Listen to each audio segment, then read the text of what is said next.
Hello friends, இன்றைக்கி evening wake பார்க்கலாம். பாத்திரம்லாம் இன்றைக்கி நான் வீட்டில் இருந்ததுனால கொஞ்சம் தான் இருந்தது, தேய்ச்சாச்சு. பசங்களோட லஞ்ச் பாக்ஸ் தான் இனிமேல் தேய்க்கணும். இப்போ வந்து காஃபிக்கு பால் ஊற்றி வச்சுருக்கேன். அடுத்து இன்றைக்கி ப்ரெட் டோஸ்ட் தான் பண்ண போகிறேன்.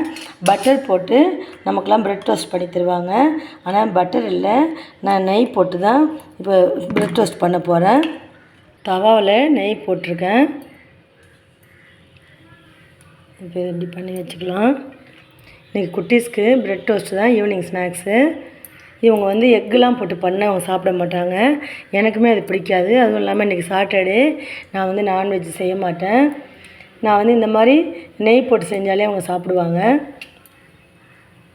நான் ப்ரெட் டோஸ்ட் தான் பண்ண போகிறேன். 2 பக்கமும் திருப்பி போட்டுக்கலாம். பால் காஞ்சிருச்சு, ஆஃப் பண்ணிடலாம். இந்த மாதிரி ஒரு பக்கம் ப்ரௌன் கலராக வந்தோடனே இன்னொரு பக்கம் திருப்பி போட்டுக்கலாம்.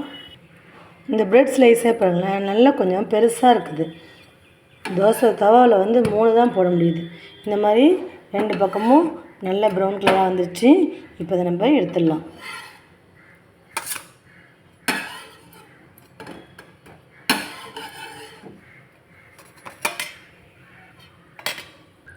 திருப்பியும் நெய் போட்டிருக்கேன். அதை நல்லா ஸ்ப்ரெட் பண்ணி விட்டுக்கலாம், எல்லா இடமும் பரவுற மாதிரி.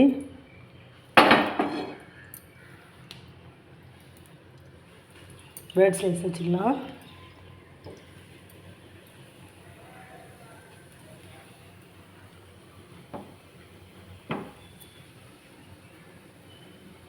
ஒரு பக்கம் ப்ரௌனாக வந்தோடனே திருப்பி போட்டுக்கலாம். இங்கே பாருங்கள் ஃப்ரெண்ட்ஸ், அடுத்த செட்டு ப்ரெட் டோஸ்ட்டும் ரெடி ஆயிடுச்சு.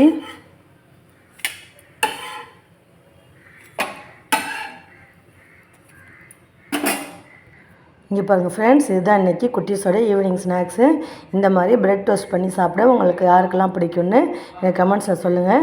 இந்த வீடியோ உங்களுக்கு பிடிச்சிருந்தால் லைக் பண்ணுங்கள், ஷேர் பண்ணுங்கள், கமெண்ட்ஸ் பண்ணுங்கள். ப்ளீஸ் என் சேனலை சப்ஸ்கிரைப் பண்ணுங்கள், பெல் பட்டனை ப்ரெஸ் பண்ணுங்கள். அப்போ தான் நான் போடுற வீடியோ உடனுக்குடன் நோட்டிஃபிகேஷனில் வரும். தயவுசெய்து லைக் பண்ணுங்கள், இல்லை டிஸ்லைக் அது பண்ணுங்கள். எதுவுமே சொல்லாமல் இருந்தால் எனக்கு ரொம்ப கஷ்டமாக இருக்குது. தேங்க்யூ, பாய்.